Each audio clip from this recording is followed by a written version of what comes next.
ময়মনসিংহের গফরগাঁও উপজেলার গড়াবের এলাকায় ঈদ উপলক্ষে আয়োজিত গড়াবের প্রিমিয়ার লিগ জিপিএল সিজন 2 উৎসবমুখর পরিবেশে সম্পন্ন হয়েছে। গড়াবের আব্দুল হাকিম সরকারি প্রাথমিক বিদ্যালয় মাঠে অনুষ্ঠিত এই টুর্নামেন্ট প্রতিদিন দর্শকের ব্যাপক উপস্থিতিতে প্রাণবন্ত হয়ে ওঠে। ফাইনাল ম্যাচে গড়াবের সুপার কিংস ও গড়াবের রাইডার্স মুখোমুখি হয়। রোমাঞ্চকর লড়াইয়ে গড়াবের রাইডার্স 29 রানের ব্যবধানে জয়লাভ করে শিরোপা নিজেদের করে নেয়। পুরো ম্যাচে তাদের ব্যাটিং ও বোলিং ছিল নিয়ন্ত্রিত ও কার্যকর। অসাধারণ পারফরম্যান্সের জন্য ফাইনালে Sohel man of the match নির্বাচিত হন। অন্যদিকে পুরো টুর্নামেন্টে ধারাবাহিক নৈপুণ্য দেখিয়ে সিয়াম ম্যান অব দ্য সিরিজ পুরস্কার অর্জন করেন। উদ্বোধনী অনুষ্ঠানে প্রধান অতিথি হিসেবে উপস্থিত ছিলেন ময়মনসিংহ দক্ষিণ জেলা যুবদলের সহ সাংগঠনিক সম্পাদক ও গফরগাঁও ইউনিয়ন যুবদলের সভাপতি জনাব আনসারুল ইসলাম।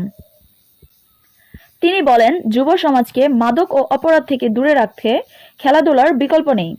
টুর্নামেন্টটি সফলভাবে আয়োজন করেন স্থানীয় সংগঠকরা। তাদের মধ্যে হাসানুজ্জামান নয়ন, ইলিয়াস, আশরাফুল মির্জা, আলমগীর, শামীম মির্জা, কাজল, সোয়েব, ফেরদৌস, ইলিয়াস মির রফিক, নূর হোসেন, নাদির হোসেন ও ইমন উল্লেখযোগ্য। 22শে মার্চ রবিবার সকাল 9টা থেকে শুরু হয়ে গভীর রাত পর্যন্ত চলা এই আয়োজন পুরো এলাকায় ঈদের আনন্দ ছড়িয়ে দেয়। স্থানীয়দের প্রত্যাশা, এমন আয়োজন ভবিষ্যতে তরুণদের খেলাধুলার প্রতি আরও আগ্রহী করে তুলবে।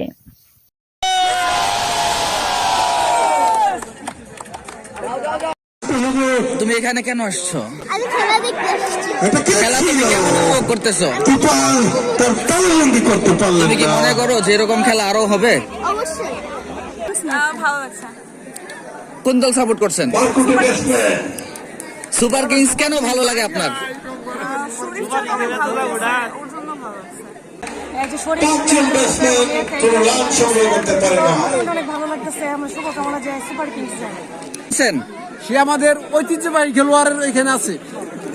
সবাই অনেক সবার সবচেয়ে সেরাটা দিয়ে খেলছে, যার কারণে আমরা টুর্নামেন্টটা জয় হতে পারছি এবং আমরা আশা করি পরবর্তী সিজনেও আমরা চ্যাম্পিয়ন হতে পারছি।